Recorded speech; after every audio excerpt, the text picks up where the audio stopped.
Welcome back to another episode of Harmonious at Lunch, the show that fuels your business success. I'm Brandon Gano, your host and guide through the world of harmonious business growth. Today, we're unlocking powerful strategies with industry experts to help your business thrive. If you're a business owner, entrepreneur, or executive, you are in the right place. Join me and our incredible guest today on the journey to clarity, growth, and success. It is time to revolutionize your approach to business. Let's dive in with another episode of Harmonious at Lunch. Welcome back into some more bite-sized business advice. And today's episode is for sure going to be a fun one. We're talking about 10 ways to avoid making dumb mistakes in your business. And if you're listening to the show and you're an entrepreneur, you probably made all of the 10 mistakes. You probably made a bajillion mistakes if you're anything like me. And it sounds like our guests as well. So we're going to have fun with this episode, help you stop making dumb mistakes, but at least we can learn from them, right? Bill Holsten, welcome to the show, and thank you for being here. Thanks, Brandon. I'm glad to be here too. So you wrote a book, and the topic here is ways to avoid dumb mistakes in your business. I have a sneaking suspicion you've probably made a couple of mistakes, and maybe this was a personal self-help book more than for the general public. Why don't you walk me through that? Yeah, sure. My background, I was a corporate marketer and innovation leader, and then I did a side gig for 10 years where I was inventing and marketing carnival games. And all of my dumb mistakes happened in my carnival game business, including the very first one.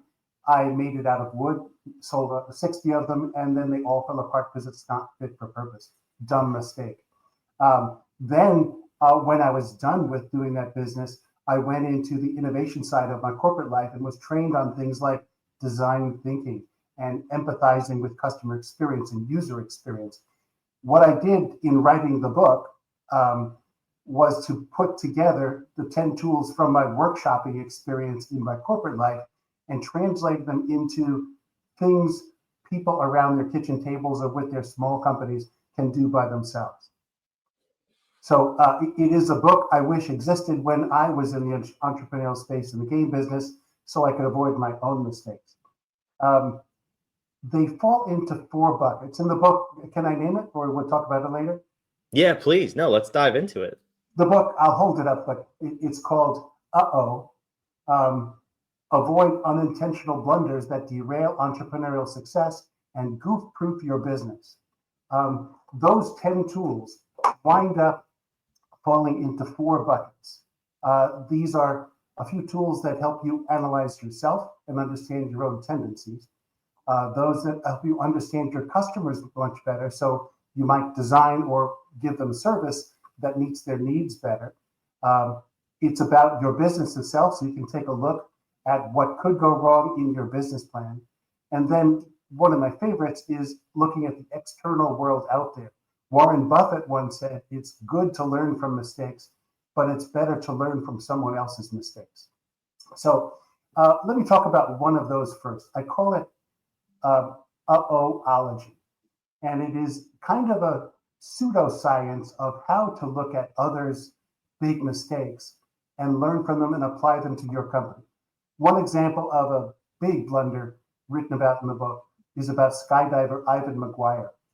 In the 80s, he was asked, he's a very experienced skydiver and instructor. He was asked to film another student and instructor jumping out of the plane after him. So he got, this is before GoPros and smartphones. So he strapped the camera onto himself, went in the plane, and at 10,000 feet, they gave each other a thumbs up.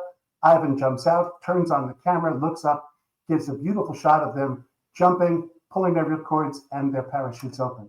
Then Ivan reached for his own ripcord and only then realized he forgot it. So the camera caught his voice saying, "Oh my God, no," as he actually fell to his death. Tragic, tragic, tragic. Most of your listeners are not skydivers, but there are lessons to be done there. With this uh-oh-ology tool, there are 2 steps: to observe and understand what happened, and then to think and apply. And the key question for small businesses now is, what one step that is critical to your business, if you forgot it only once, could be tragic for your business? Could it be not locking up at night? Could it be forgetting to renew an insurance policy? or something to deal with a key customer. There are things people can think of in their own minds. What is that one step? And then how do you avoid doing that? You can place reminders. You can ask people to remind you. You put systems in place, fail safe. You can build in redundancies. There's lots of things you can do. That's a shocking example. Another one of the 10 tools is to look at your own tendencies. And the tool in the book is called Look in the Mirror. And I'll describe a free way you can get it in a second. That is, it encourages you to imagine, think of your own experience. And you do this by yourself. You're not sharing it because it's embarrassing. Your own experience in the last 12 months. How many of these dumb mistakes did you make when you're honest with yourself? My own research tells me 95% of people have at least one, and a third of them have done 5 or more. So it is prevalent, it's out there. So you look at your own mistakes, you write them down, and then you compare it to the list of, in the book, there's a full list of possible causes like stress, inattention, distraction, being in a bad mood, being overtired. You look at each of your dumb mistakes, recall and circle what were those reasons, and then you begin to look at patterns of the 2, 3, 4, 5 mistakes you made in the year.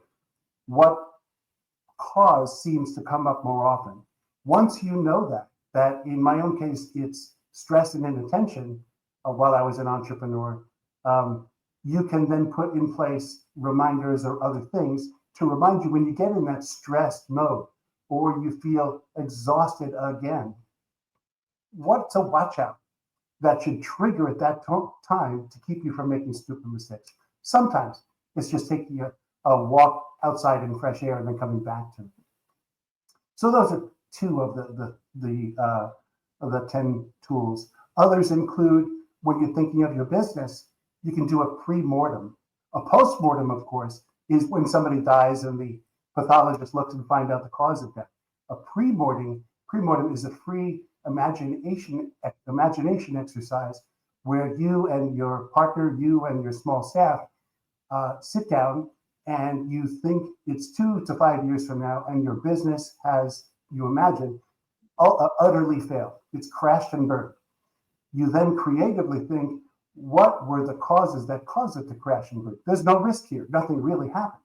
So then you identify those and you kind of cobble them together into a prioritized list. Some of those will be realistic, and you'll then come up with plans. How might I avoid number 1, number 2, number 3? So you set in motion today things that can help you avoid the envisioned failure. And in doing so, you could also learn where might the dumb mistakes fall in. That's interesting. I'm curious about that one because from a psychological perspective, I'm sure you've heard, have you heard the story?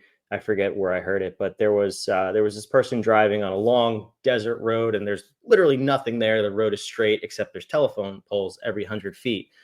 And after a while, they just got bored. So they started looking at the telephone poles and you know it, boom, their car's in a telephone pole. They were focused on that thing. And even though it was the outcome they wanted to avoid, it was what they were looking at. And they ended up hitting it with no other reason to hit it. In that exercise, do you ever offset that with let's look at the positives and say, like, what could possibly go right? And we could chase that success too. Or is it just, hey, we know this and let's hope we don't go there? It's both and. Of course, the book's about avoiding the negatives. You can use the same tool to see what did you do right 2 to 5 years from now, and then plan to do more of that. The situation you were just describing with telephone poles, I've seen another example. It was called situational blindness, where you were so zoned out from the surroundings that you just totally missed signals. In the case I read about, it was a bus driver who totally missed the low bridge sign coming up, and he ripped off the top of his bus and people got hurt. Oh, yeah. That's unfortunately common in not just driving, but in life. And I think, is that kind of what happened in the skydiving example too? Because, you have a very experienced skydiver. They probably have their own quote unquote pre-flight checklist, if you will, where he's checking his straps and his backpack and his parachute.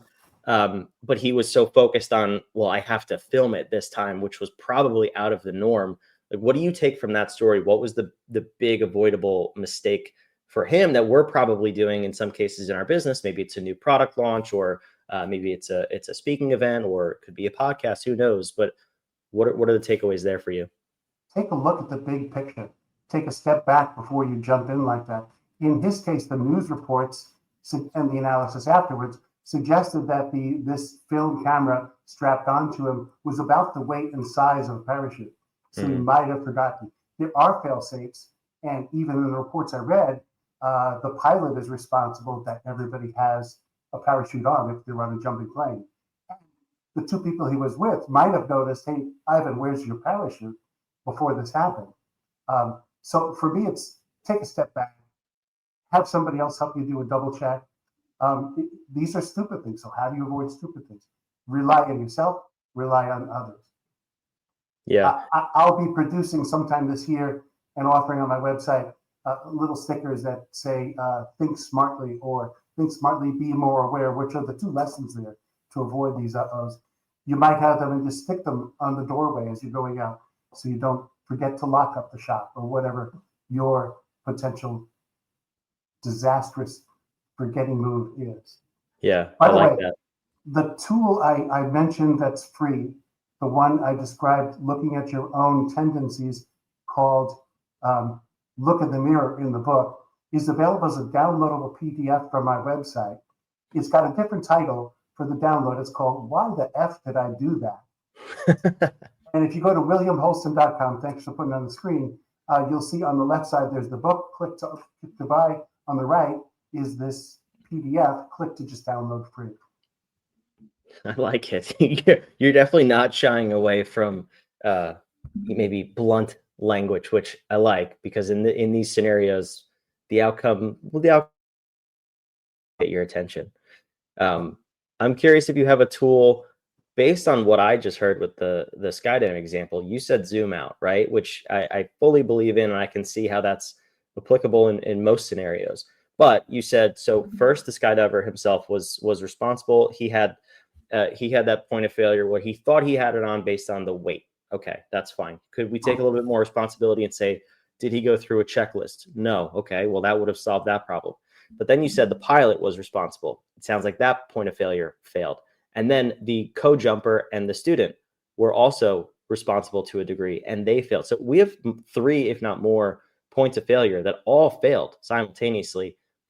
How do we, can we get to fail-proof ultimately? It sounds like that's the goal of your book. The subtitle, you said goof-proof your business, right?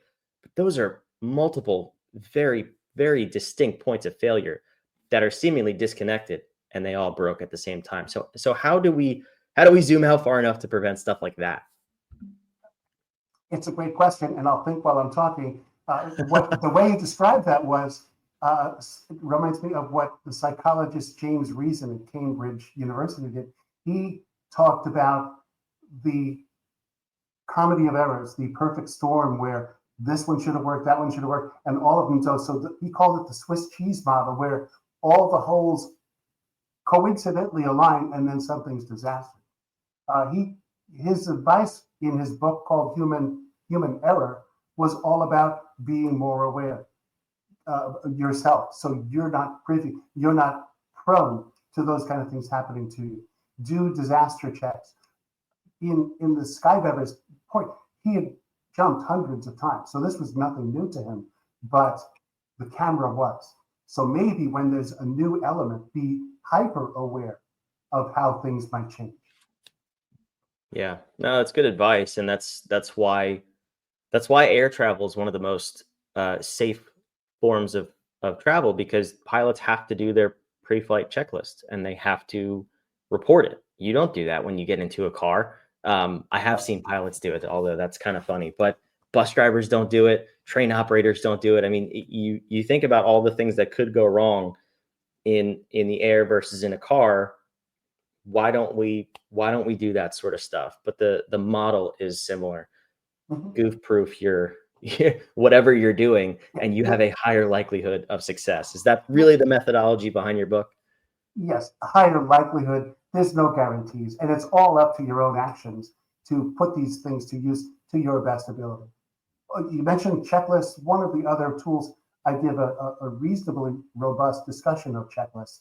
And in my research, I found that yes, airlines and operating rooms in hospitals are big checklist users, and there's an art to putting together an effective checklist about making it simple and having only the essential steps. If your list is 3 pages long and 50 steps, and you have to do it, you'll never do it.